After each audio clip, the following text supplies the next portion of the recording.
Bonjour à tous les amis, j'espère que vous allez bien. On se retrouve aujourd'hui pour une nouvelle vidéo et je vais vous présenter une config à moins de 800 euros pour vous permettre de jouer en 1440p à plus de 200 fps. Et ça va dépendre bien sûr des options graphiques, des jeux, mais vous allez pouvoir atteindre ces performances, on va dire en optimisant certaines des options et on va dire en privilégiant plutôt les modes performance, donc dans Fortnite par exemple, ou d'autres jeux comme PUBG et pas mal d'autres jeux multijoueurs.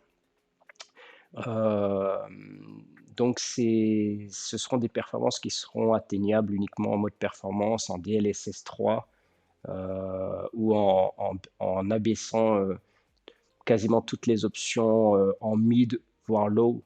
Sinon, vous pourrez quand même atteindre de bonnes performances en 1440p avec toutes les options surélevées. Et vous devriez normalement ne jamais être en dessous de 50 voire 60 fps sur la majorité des jeux. Mais la moyenne pourrait se situer environ à 70-80 fps, ce qui est déjà très très bien pour une config de ce prix-là. Et en 1440p avec les options en élevé, il faut savoir que la qualité est quand même optimale et souvent supérieure aux consoles de dernière génération. Il ne faut pas oublier que ça reste un PC à ce prix-là. Certes, c'est un peu plus cher qu'une console, mais un PC, ça reste quand même multitâche. Vous pouvez faire beaucoup d'autres choses, hein. Donc, on va dire que c'est plutôt correct. Voilà, ça permet. En vrai, avoir des configs à ce tarif-là en cette période, c'est plutôt bien parce qu'il y a quand même les prix qui sont remontés, que ce soit des cartes graphiques, des SSD. Donc, on pouvait avoir des configs moins chers et encore 1 ou 2 mois. Maintenant, ça devient un petit peu plus compliqué, mais ça va. On arrive encore à trouver, à faire des petites configs. Et je vais vous présenter ça tout de suite, les amis. C'est parti. Alors, donc la config que je vais vous proposer, elle est sur ce site internet. Donc c'est Raycheck, je ne sais pas trop comment ça se prononce, c'est allemand je pense. Et c'est un site qui est plutôt très fiable. J'ai déjà commandé pas mal de pièces chez eux. C'est arrivé dans les temps et j'ai jamais de soucis en tout cas avec ce site internet. Ils sont vraiment ils sont bien placés aussi au niveau des tarifs. Sur certaines pièces, sur certains composants, c'est quasiment eux les moins chers. Alors pas sur tout, et ils proposent pas forcément tout.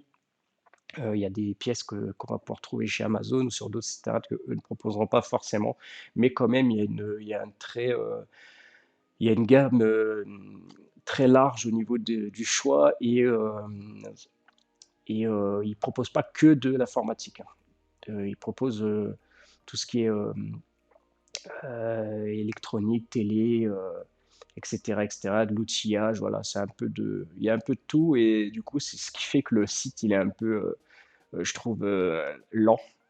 On sent qu'il est surchargé et je pense qu'ils amélioreront ça dans le futur, mais c'est vrai que ça peut prendre longtemps d'aller d'une page à l'autre.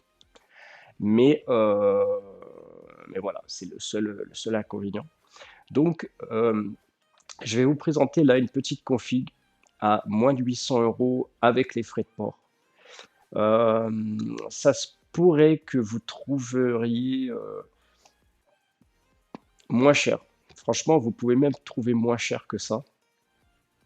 Moi, j'ai réussi à être à moins de 800 euros, mais je suis sûr que si je cherche encore moins cher les pièces que j'ai là, et, ou voire même d'autres pièces similaires et que je cherche encore moins cher sur d'autres sites internet, je pense qu'on pourrait arriver à tomber à 700 euros sur la config. Et aller, on pourrait même la trouver à 600 euros cette config si on irait la chercher d'occasion, je pense, sur le bon coin, en essayant de chercher ce type de composants sur le bon coin d'occasion. Je pense que c'est des configs à 600 euros et je pense qu'il y a moyen de les trouver. Donc franchement, ce niveau de performance à ce prix-là, c'est quand même extraordinaire. Et clairement, entre une PS5 ou une Xbox Series X et une config à 100 euros d'occasion sur le bon coin, je pars sur la config à 100 euros, je vous le dis clairement. Donc là, je vous ai préparé une petite liste. Je vous mettrai les liens Je vous mettrai les liens de tous les composants, mais après, libre à vous de modifier les composants. Si vous voulez partir sur une autre alimentation d'une autre marque, il y a d'autres marques dans les mêmes prix, dans des prix similaires. Ça va jouer des fois à quelques euros de plus ou de moins, que ce soit pour le SSD, pour la carte graphique, etc. Vous allez pouvoir, si vous voulez, prendre plus cher ou moins cher. Ça, après, c'est vraiment vous qui voyez. Mais moi, je vais vraiment vous proposer cette petite config, on va dire, de départ. Voilà, pour quelqu'un qui voudrait se lancer euh, sur PC et qui ne sait pas trop quoi acheter. Il commence avec ça, franchement, c'est très bien. Et l'avantage de ces petites configs en soi, c'est qu'elles ne coûtent pas forcément très cher à l'achat. Et en plus de ça, vous n'êtes pas censé perdre trop d'argent à la revente. Que ce soit d'ici 1 an ou 2 ans, en général, c'est des petites configs qui se revendent plutôt bien. Et une config comme ça peut durer encore pas mal de temps. Alors en 1080p, c'est sûr qu'elle pourra durer. Les perfs seront supérieurs que en 1440p. Mais franchement, c'est des bonnes petites configs. Alors, la carte mère qui est là, je l'ai déjà achetée une fois. Un jour, il me fallait une carte mère et j'avais pas mal de pièces qui me restaient de côté et il fallait que je monte un PC. Et moi, c'est ce que je fais en général quand j'ai trop de composants, j'essaie de les réunir et d'acheter ce qui manque au meilleur prix et des fois d'occasion aussi. Et puis du coup, j'en refais un PC et puis du coup, ça se revend mieux. Donc cette carte mère, je l'ai déjà achetée, testée. Je l'avais testée sur un 5800X couplé à une 6900 XT. Elle fonctionnait très très bien. J'avais vérifié toutes les températures de la carte mère, que ce soit au niveau du chipset, des VRM de la carte mère, des MOSFET, etc. Les températures étaient excellentes. Donc franchement, ça reste une carte mère premier prix de chez ASRock, mais je m'y attendais pas. À ce prix-là, quand j'ai vu la qualité du matériel à ce prix-là, au début je me suis dit, bon, ça va pas être ouf, même au niveau des refroidissements, tout ça. Et au final, ben, elle tenait largement le 5800X et la 6900 XT, elle passait très bien. Et toutes les températures étaient bonnes, donc finalement, bah, c'est une bonne carte. Donc je peux que la conseiller, cette carte mère, et elle est vraiment pas chère. Les barrettes de RAM aussi, ceux-là, je les avais testées, il n'y avait eu aucun souci. Que ce soit de compatibilité ou de quoi, euh, j'avais eu aucun problème. Donc après, c'est pareil, c'est de la DDR4 3200. Vous pouvez partir sur de la 3600 si vous le souhaitez. Euh, c'est mieux. Mais de la 3200 en CL16 de latence, c'est très très bien. Ça suffit largement. Euh, voilà. Elle est quand même équipée d'un petit refroidissement. Donc c'est des rames qui ne chaufferont pas beaucoup. Dans tous les cas, il n'y aura pas de souci à ce niveau-là. Pour ce qui est de la carte graphique, je vous propose une 4060. Voilà, donc c'est ce modèle qui est affiché à 327 euros. J'ai pas trouvé moins cher sur ce site. Peut-être que vous allez pouvoir trouver moins cher. Alors si j'ai trouvé moins cher, mais c'était une version avec un seul ventilateur. Voilà, moi en général, je préfère quand il y en a deux. Ça ne veut pas dire que c'est forcément mieux, mais voilà, c'est une préférence. Il y en a une qui existe avec un seul ventilateur, elle est vraiment encore plus petite et elle est un petit peu moins chère. Après, je pense que vous pouvez le trouver encore moins cher sur d'autres sites internet. Et vous avez la possibilité aussi de partir sur une 4060 Ti qui est quand même largement supérieure. Mais après, forcément, ça fait monter le prix parce qu'il me semble qu'elle est tout de suite à plus de 400 euros, la 4060 Ti. Donc voilà, après, ça reste une 4060. Moi, c'est ce que je vous propose. Vous pouvez très bien partir sur une 3070 ou une 3080 d'occasion. Si vous arrivez à trouver une 3080, par exemple, d'occasion à 300 euros ou moins sur Internet, sur Boncoin ou quoi d'occasion, partez sur ça. Après, la 4060, vous aurez le DLSS 3, voilà, vous êtes quand même sur une génération un peu plus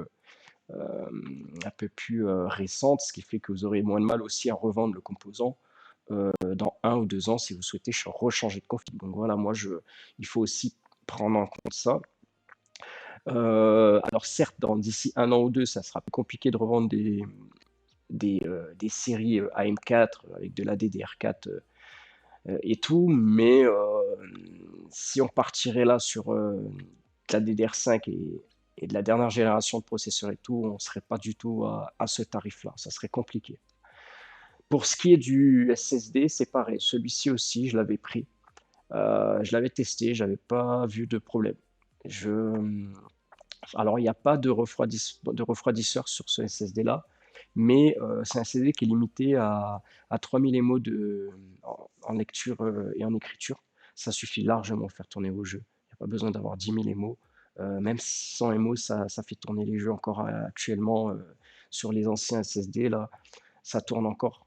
Hem et donc ça ira très bien. Le fait qu'il soit limité à 3000, fera qu'il ne chauffera pas forcément, énormément. On est quand même sur une bonne marque et je me rappelle pas avoir dépassé 60°, sans refroidisseur. Pour vous dire, moi, à l'heure actuelle, j'ai un M2 de chez, Corsair, MP600 XT Pro, si je dis pas de bêtises, qui tape à 6000 émos, un truc comme ça, je crois et avec le dissipateur, hem, je dépasse pas, 60° dans le pire des cas. Sinon, en général, il dépasse pas 50-55° et au minimum, il est à 45°.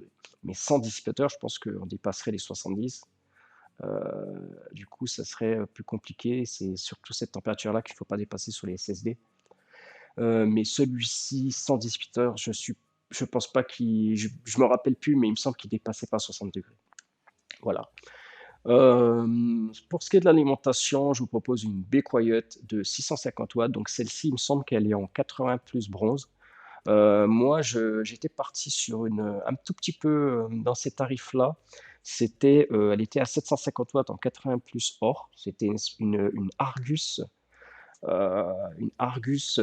RGB et tout et je m'étais un peu renseigné sur le constructeur et tout. Là, je ne me rappelle plus du constructeur. C'est un constructeur qui est connu dans la vente d'informatique en Europe, mais qui est pas on ne sait pas vraiment d'où proviennent les pièces de l'alimentation, mais en tout cas, je n'avais eu aucun problème. Là, je faisais tourner le 5800X et la 6900 XT, plein de balles, l'alimentation elle branchait pas, elle chauffait pas et tout. Après voilà, on ne sait pas d'où ça vient et on n'est pas, et on ne sait pas si en cas de coupure d'électricité ou de surcharge et cetera, si elle serait capable d'encaisser. Donc c'est pour ça qu'il vaut mieux partir sur des marques un minimum connues quand même. Bon, Be Quiet, personnellement, pour moi, c'est pas ce qui se fait de mieux. On sait très bien ce qui se fait de mieux en alimentation, c'est Seasonic clairement. Après Be Quiet, je sais pas si, ça provient de Seasonic. Je sais que NZXT, j'ai déjà eu des alimentations NZXT, c'est le top aussi parce que ça provient de Seasonic. Be Quiet, je sais pas d'où ça provient, mais bon, je pense pas qu'il devrait y avoir de soucis, à ce niveau-là. Pareil, c'est une 650 watts. Franchement, vous pouvez descendre à 500 watts sur une bonne alimentation. Vous pouvez même descendre à 500 watts avec cette config. Ça suffira. Après 650 watts ou 750, c'est mieux dans le sens où vous pourrez évoluer par la suite si jamais vous souhaitez, changer de processeur, évoluer sur le processeur et voire évoluer sur la carte graphique. Donc ça aussi, c'est à prendre en compte. Pour ce qui est du processeur, moi, je vous conseille un Ryzen 5 5600. Voilà, après vous avez le choix de partir sur un X, ça vous coûtera 20 € de plus sur ce site internet. Vous pouvez peut-être trouver moins cher, hein, c'est possible. Mais c'est un processeur qui tient la route. Voilà, c'est un processeur qui tient la route et qui ne consomme pas des masses. Certes, il est en 6 cœurs, mais il est en 12 threads. Donc même si le jour vous êtes vraiment limité en 6 cœurs, vous aurez la possibilité d'activer l'hyperthreading et en espérant que le jeu le gère correctement. Mais moi, si je devrais vous conseiller, à l'heure actuelle, c'est de partir sur 8 cœurs. Mais pour ce type de config, pour ce qu'on veut en faire et pour le prix, 6 cœurs, c'est très bien. Donc après, il y a le 5600X, la version qui est juste au-dessus, qui est à 3,70 GHz, il me semble, au minimum. Celui-ci est à 3,50. Bon, ça jouera pas à grand-chose. Ça aussi, c'est un processeur que j'ai possédé à l'époque. Je crois même que j'avais fait 2-3 benchmarks sur ma chaîne, si vous recherchez un peu. Et ça tournait plutôt bien. Voilà. Ça tournait plutôt bien, même mieux que certains processeurs à l'heure actuelle, chez AMD qui ont beaucoup de soucis au niveau du framerate bas. C'est quelque chose que je parle dans mes vidéos aussi, mais en tout cas, il fait le boulot. Après moi, je sais que ce processeur-là, je le couplais à, des cartes graphiques comme des 6800, des 6900, ce type de carte graphique, à des 3070 Ti, je me rappelle. Et je sais que moi, je jouais beaucoup en 4K optimisé. Donc le processeur en soi, il, il était jamais à pleine charge. Il était pas, c'était pas le processeur qui était qui travaillait le plus. Donc ça me permettait aussi de compenser la puissance du processeur. Après, quand je tombais en 1440p, quand certains jeux étaient vraiment trop lourds en 4K et que je descendais en 1440p, certes, le processeur là par contre travaillait pas mal, mais j'avais quand même pas mal d'FPS aussi. En général, ils étaient quand même doublés les FPS. Mais par rapport à l'équilibrage qu'il y a entre la 4060 et ce processeur-là, franchement, on est vraiment sur une configuration équilibrée. Il n'y aura pas forcément un gros bottleneck au niveau du CPU et de la carte graphique. On sera plutôt équilibré. Voilà. Ensuite, pour ce qui est du boîtier, sur ce site internet, voilà, j'ai trouvé ce boîtier-là qui est plutôt pas mal, avec 4 ventilateurs fournis.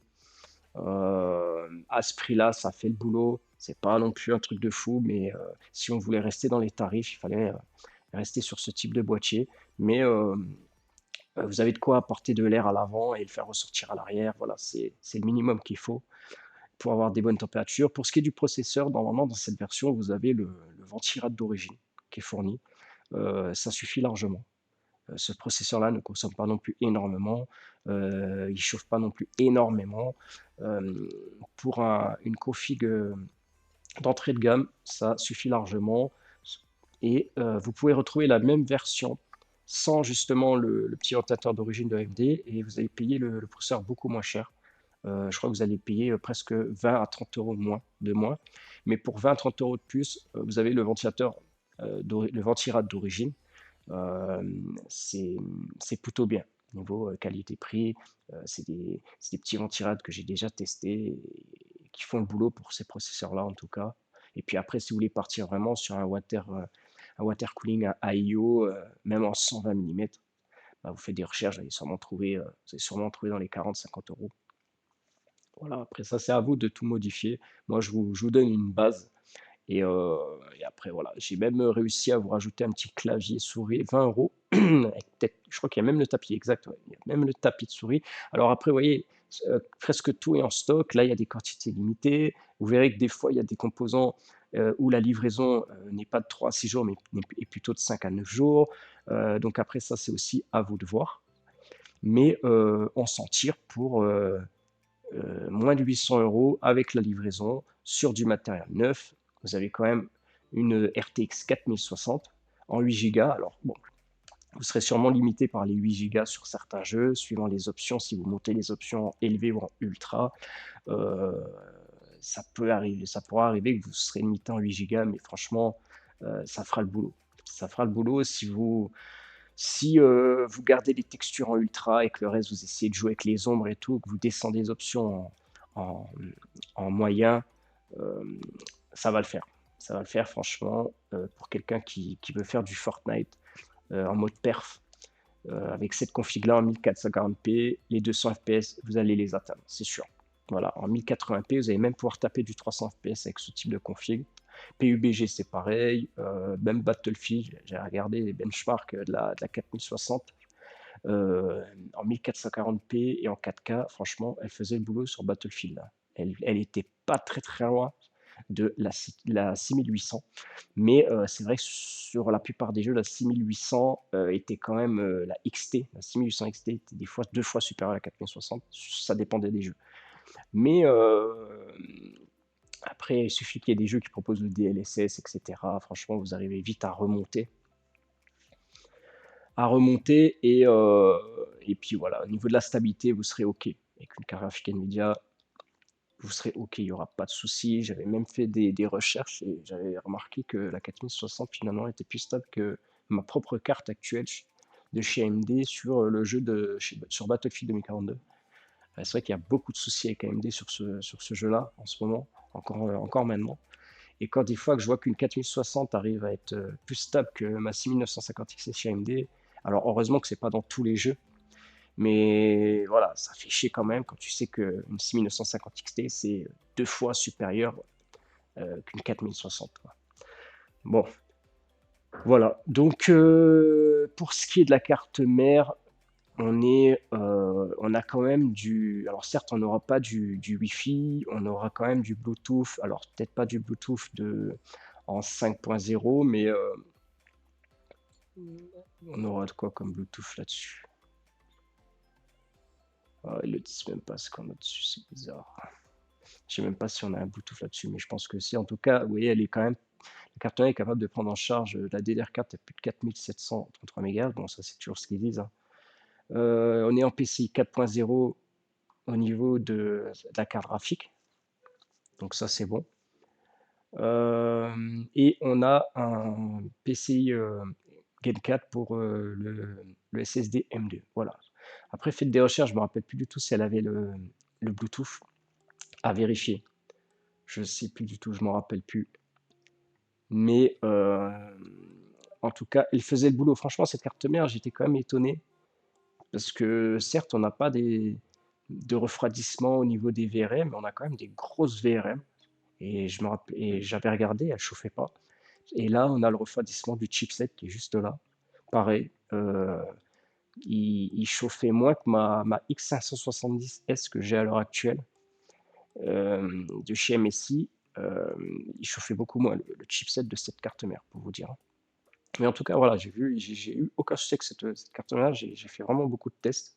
Par contre, je vous avoue, je me rappelle plus du tout s'il y avait le Bluetooth. Le Wi-Fi, c'est sûr, il n'y est pas. Et le Bluetooth, bah, normalement, il devrait y être, hein, normalement. Alors bon, vous n'avez pas accès à, vous aurez pas d'USB-C, etc., tout ça, mais quand même, vous êtes sur une B550. Donc ça, c'est très très bien. Vous n'êtes pas sur du 450, vous êtes sur du B550. C'est le minimum à prendre en AM4. Voilà, moi je peux vous conseiller de toujours partir sur au minimum du B550 justement pour avoir accès à tout ce qui est PCI M2 x4 et, et PCI 4.16 au niveau des cartes graphiques, tout ça. Voilà, voilà, voilà. Euh, Bah voilà, hein, c'est tout ce que j'ai à vous dire. Alors bon, c'est vrai qu'il y a la moitié des composants que j'ai pu essayer et, et, euh, et donc voilà, je peux que vous conseiller cette config. Franchement, c'est une très très bonne config pour débuter. Et si vous essayez encore de peaufiner le truc et de chercher des prix encore moins chers, peut-être que vous trouverez des composants encore moins chers, les mêmes sur d'autres sites. Et je suis sûr que vous arrivez à tomber à moins de 700 euros. Et franchement, si vous avez déjà un clavier souris, si vous avez déjà un boîtier, je vous garantis qu'il y a moyen de trouver cette config à 650 euros. C'est fort possible qu'on arrive à la trouver à 650 euros et je suis sûr qu'on pourrait, euh, avec la même puissance équivalente sur le bon coin d'occasion, je suis sûr qu'on pourrait arriver à s'en sortir pour 550 euros. Donc franchement, niveau qualité-prix, vous ne trouverez pas mieux, c'est sûr. Et comme je vous dis, il y a la moitié des composants que j'ai déjà testés et que j'ai validés. Donc il n'y aura pas de souci. Et vous pouvez même partir sur la 750 watts que je vous ai dit, la Argus, là, qui faisait le boulot. Et elle est même moins chère, elle est à 57 euros, elle est en 80 plus gold en plus. Voilà. Et pour ce qui est du processeur, je vous conseille de ne pas aller en dessous, de ne pas partir sur un 5500 pour la raison c'est que vous aurez moins de lignes au niveau du CPU. Il y aura moins de lignes, il pourra gérer moins de choses. Et je ne sais même pas s'il va pouvoir gérer un M2 en PCI 4 et le 16 fois et le 16 fois d'une carte graphique. Donc, je crois même qu'il était bridé en 8 fois au niveau de la carte graphique stable. Bon, après, cette carte graphique-là, je ne sais pas si elle est en 4x16 ou en 4x8. On va aller vérifier. Mais c'est pour ça, partez au minimum sur une B550 et minimum à 5600 chez AMD. Voilà, pour ne pas être bridé au niveau des lignes PCIe.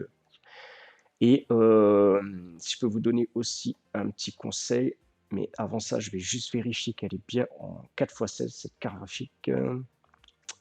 Ouais, elle est bien en 4x16, donc ça c'est top. Elle n'est pas bridée, certes, elle sera légèrement bridée au niveau du 8 Go de VRAM, au niveau de la mémoire.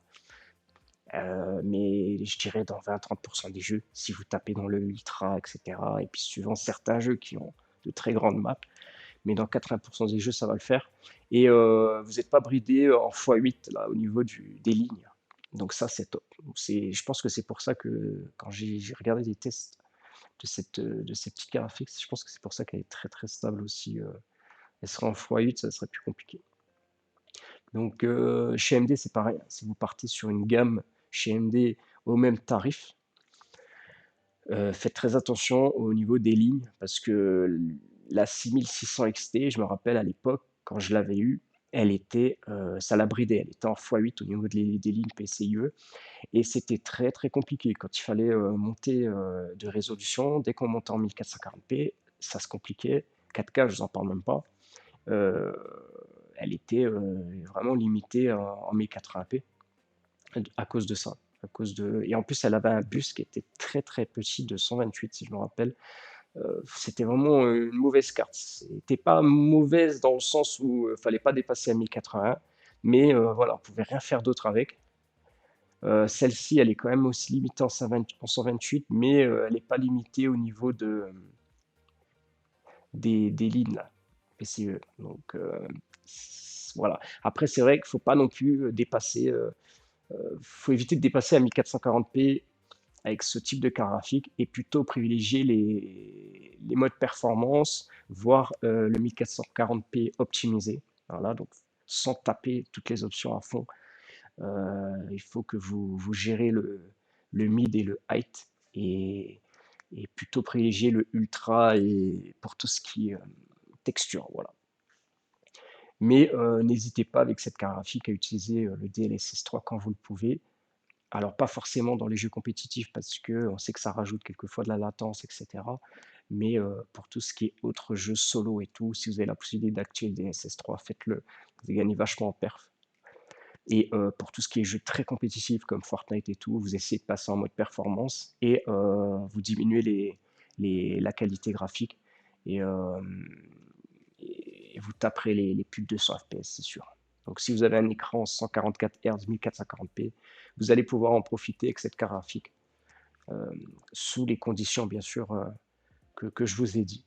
Et si vraiment vous ne voulez pas être trop limité, aux options, il faut partir sur une 4060 Ti, voire une 4070. Voilà. Donc après, c'est vrai que la 4060 Ti, elle est quand même, mieux que celle-ci, largement.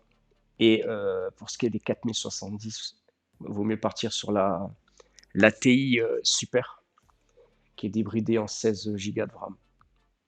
Voilà, voilà, voilà.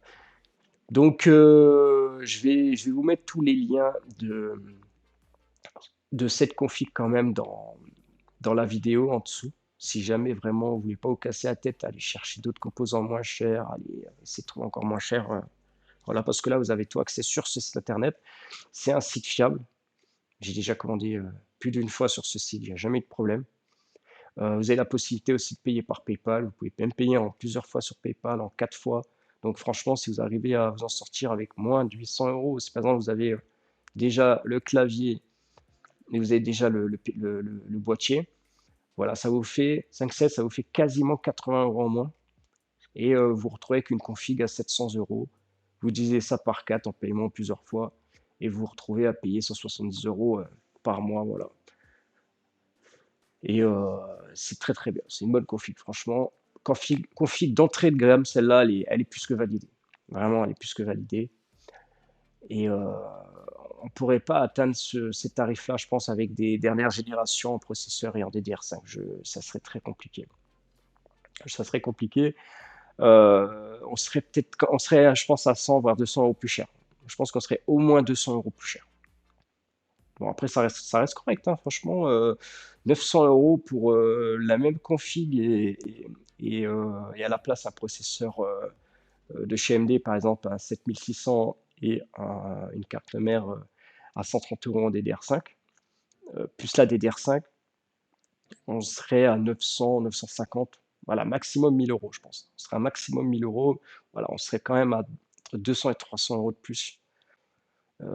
Mais ça reste toujours très correct, hein, 1000 euros, cette config, c'est plus que bien parce qu'on est quand même sur une dernière génération de carte graphique et une dernière génération de processeurs. Voilà.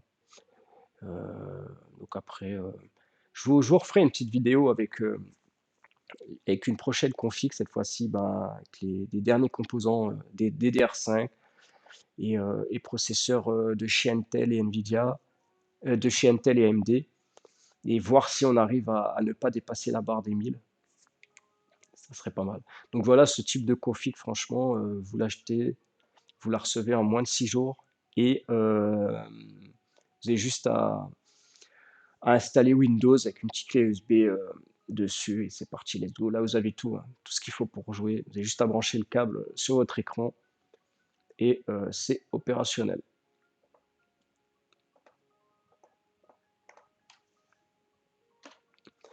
Voilà les amis, j'espère que cette vidéo, elle vous a plu. Vous pouvez aller un petit peu plus loin et rechercher des benchmarks précisément sur cette config. Euh, Vous pouvez trouver aussi quelques benchmarks que moi j'ai fait avec un 5600 à l'époque sur une 6800 XT en 4K optimisé où je tenais quasiment les 100 FPS dans quasiment presque tous les jeux. Donc ça, vous pourrez aller faire un petit tour si vous voulez, regarder. Forcément, le 5600 il se tournait un petit peu les pouces, mais c'est la carafe qui faisait le boulot. Voilà.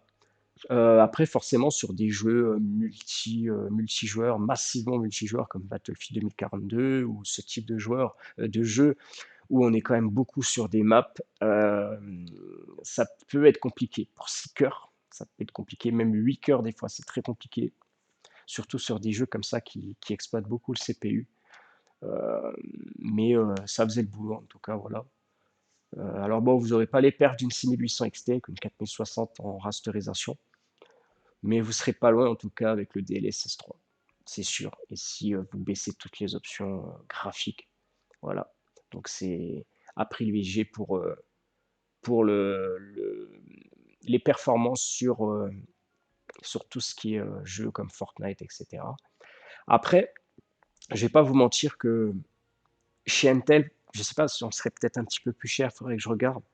Mais si vraiment c'est pour faire du compétitif, euh, je vous conseillerais plutôt de partir sur des processeurs de chez Intel parce que tout simplement la latence est moins élevée sur les processeurs de chez Intel. Alors certes, AMD ont fait quand même un gros boulot sur ça, sur les dernières générations, mais sur les DDR4, les M4, je me rappelle qu'il fallait absolument avoir un ratio de 1:1 avec les RAM 3600, ça permettait vachement de descendre la latence. Et je sais que 3800 aussi, ça permettait vraiment d'être dans les, d'être dans les 60 de latence, dans les 60 nanosecondes de latence, et Intel était clairement en dessous. Il y avait quasiment 20 en moins. Et encore à l'heure actuelle, il me semble que Intel est encore 10 à 20 en dessous au niveau de la latence processeur. Voilà. Bon les amis, j'espère que vous avez aimé cette vidéo. Je rentre pas plus dans le détail. Voilà, c'était juste une présentation. Je vous ai donné quelques petites informations. Faites-moi un petit retour, hein. Dites-moi si ça vous plaît ce type de contenu. Je vous pose des petites configs. En plus, c'est des configs où j'ai eu la moitié du matériel qui a été testé, donc je peux vous le valider, c'est pas des conneries. Et vous me dites si ça vous intéresse, s'il y a des configs spécifiques que vous aimeriez que je vous cherche euh, à certains prix, voilà. Et là, sans même chercher le moins cher, j'ai réussi quand même à trouver une bonne petite config à des prix corrects et avec des composants quand même un minimum correct. On est quand même sur des bonnes marques de composants. Donc, il n'y a pas de surprise, voilà. Il n'y aura pas de surprise avec ce type de composants. Mais en tout cas, voilà, faites-moi un petit retour, les amis. Et ben, je vous dis à bientôt. Prenez soin de vous et ciao, ciao pour une nouvelle vidéo.